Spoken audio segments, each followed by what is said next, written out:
জয় শ্রীকৃষ্ণ, রাধে রাধে, জয় মা লক্ষ্মী। নমস্কার বন্ধুরা, আশা করছি আপনারা সকলে ভগবানের কৃপায় ভালো আছেন এবং সুস্থ আছেন। সনাতন ধর্মাবলম্বীদের কাছে একাদশী ব্রত পালন অত্যন্ত গুরুত্বপূর্ণ একটি আধ্যাত্মিক সাধনা। বছরের প্রতিটি একাদশীর একটি বিশেষ নাম এবং মাহাত্ম্য রয়েছে। মাঘ মাসের শুক্লপক্ষের এই তিথিটি ভৈমী বা জয়া একাদশী নামে পরিচিত। তাই আজকের ভিডিওতে আমরা জানব 2026 সালে ভৈমী বা জয়া একাদশী কবে পড়েছে, জয়া একাদশীর তিথি ও ধর্মীয় প্রেক্ষাপট, জয়া একাদশীর পৌরাণিক কাহিনী ও এর গভীর মাহাত্ম্য, পিশাচত্ব মুক্তি ও পাপ বিনাশে এই একাদশীর ভূমিকা।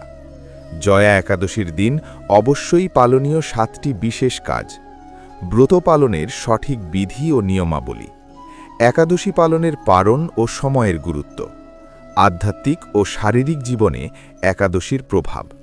তাই আজকের ভিডিওটি খুব গুরুত্বপূর্ণ হতে চলেছে। মূল পর্বে যাওয়ার আগে আমার সকল দর্শক বন্ধুদের কাছে একটা অনুরোধ থাকবে, দয়া করে ভিডিওটি সম্পূর্ণ মনোযোগ সহকারে দেখবেন। যদি ভালো লাগে তাহলে অবশ্যই একটা লাইক করবেন, আর কমেন্টে ভক্তি ভরে লিখবেন জয় শ্রীকৃষ্ণ, রাধে রাধে। আমাদের চ্যানেলটিকে সাবস্ক্রাইব করে পাশে থাকা বেল বাটনটি অন করে রাখবেন। তো চলুন শুরু করা যাক আজকের আলোচনা। ভৈমী বা জয়া একাদশী ও এর মাহাত্ম্য।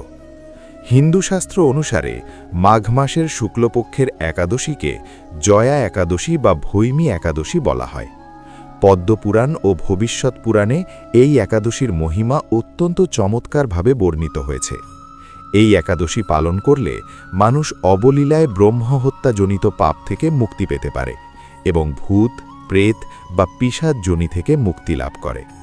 শ্রীকৃষ্ণ মহারাজ যুধিষ্ঠিরকে এই একাদশীর গুরুত্ব বর্ণনা করতে গিয়ে একটি কাহিনীর অবতারণা করেছিলেন। স্বর্গলোকে দেবরাজ ইন্দ্রের সভায় মাল্যবান ও পুষ্পবতী নামক দুই গন্ধর্ব গায়ক গায়িকা বাস করতেন। একদিন ইন্দ্রের সভায় গান গাওয়ার সময় তারা একে অপরের প্রতি মোহিত হয়ে পড়েন এবং গানের তালের ছন্দ হারিয়ে ফেলেন। এতে দেবরাজ ইন্দ্র অত্যন্ত ক্রুদ্ধ হয়ে তাদের অভিশাপ দেন যে তারা মর্ত্যলোকে পিশাচ রূপ ধারণ করবেন। অভিশাপের ফলে তারা হিমালয়ের দুর্গম অঞ্চলে অত্যন্ত কষ্টদায়ক পিশাচ জীবন যাপন করতে শুরু করেন। সেখানে তাদের ক্ষুধা ও তৃষ্ণায় কাতর থাকতে হতো। ঘটনাক্রমে মাঘ মাসের শুক্লপক্ষের একাদশী তিথিতে তারা খাদ্যাভাব এবং প্রচণ্ড শীতের কারণে সারা দিন কিছু আহার করতে পারেননি এবং সারা রাত জেগে কাটান। অজ্ঞাতসারে তাদের এই উপবাস ও জাগরণ জয়া একাদশীর ব্রত হিসাবে গণ্য হয়। এই ব্রতের প্রভাবে ভগবান বিষ্ণু প্রসন্ন হন এবং তারা পুনরায় তাদের দিব্য গন্ধর্ব রূপ ফিরে পেয়ে স্বর্গলোকে ফিরে যান। এই কাহিনী থেকে স্পষ্ট বোঝা যায় যে জয়া একাদশী শুধু পাপ মুক্তি করে না, বরং এটি মানুষের দুর্গতি নাশ করে পরম গতি প্রদান করে। জয়া একাদশীর দিন অবশ্যই করুন এই 7টি কাজ। জয়া একাদশীর দিনটি অত্যন্ত পবিত্র। শাস্ত্রীয় বিধান অনুযায়ী এই দিনে বিশেষ কিছু কাজ করলে ব্রতের পূর্ণ ফল লাভ করা সম্ভব হয়। নিচে 7টি গুরুত্বপূর্ণ কাজের বর্ণনা দেওয়া হল। 1. ব্রাহ্ম মুহূর্তে জাগরণ ও সংকল্প। একাদশীর দিন সূর্যোদয়ের অন্তত 1.5 ঘণ্টা আগে ঘুম থেকে ওঠা উচিত। স্নান সেরে শুদ্ধ বস্ত্র পরিধান করে ভগবান শ্রীহরির সামনে হাত জোড় করে এই ব্রত পালনের সংকল্প গ্রহণ করতে হয়। মনকে শান্ত রেখে সারা দিন ভগবানের চিন্তায় নিমগ্ন থাকার অঙ্গীকার করা প্রয়োজন। শ্রী বিষ্ণুর বিশেষ পূজা। এই দিন ভগবান বিষ্ণুর মূর্তিকে পঞ্চামৃত অর্থাৎ দুধ, দই, ঘি, মধু ও চিনি দিয়ে অভিষেক করা অত্যন্ত শুভ।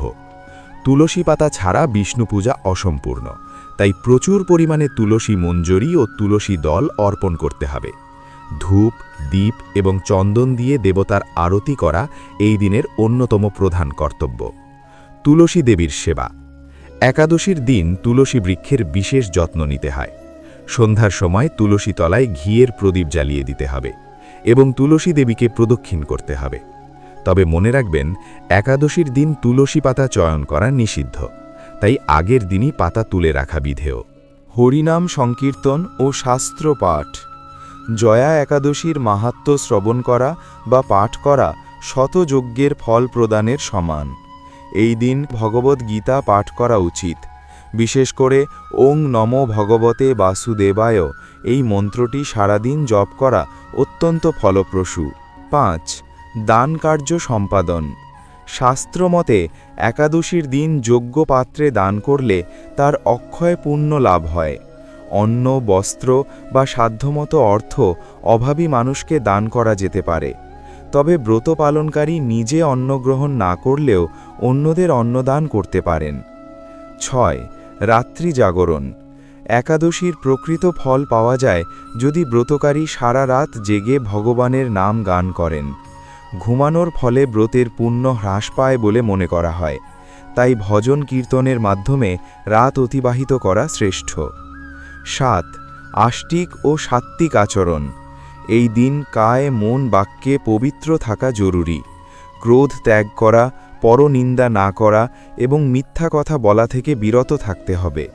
ব্রহ্মচর্য পালন করা এই ব্রতের অবিচ্ছেদ্য অংশ। জয়া একাদশী ব্রত পালনের নিয়মাবলী। একাদশী ব্রত পালনের একটি নির্দিষ্ট পদ্ধতি রয়েছে যা দশমী তিথি থেকেই শুরু হয়। দশমী বিহিত কর্ম। একাদশীর আগের দিন অর্থাৎ দশমীতে একবার হবিষ্যান্ন গ্রহণ করা উচিত। সূর্যাস্তের পর ভোজন নিষিদ্ধ। এই দিন থেকেই আমিষ আহার, মুসুর ডাল, মধু বা কাঁসার বাসনে খাওয়া বর্জন করতে হয়। একাদশীর উপবাস। একাদশীর দিন নির্জলা উপবাস থাকাই সর্বোত্তম। তবে যারা শারীরিকভাবে অক্ষম তারা জল, দুধ বা ফল গ্রহণ করতে পারেন। তবে ধান জাতীয় শস্য, চাল, ডাল, গম, সরিষা বা সর্ষের তেল সম্পূর্ণ বর্জনীয়। লবণের ক্ষেত্রে সাধারণ লবণের পরিবর্তে সৈন্ধব লবণ ব্যবহার করা যেতে পারে। পূজা পদ্ধতি।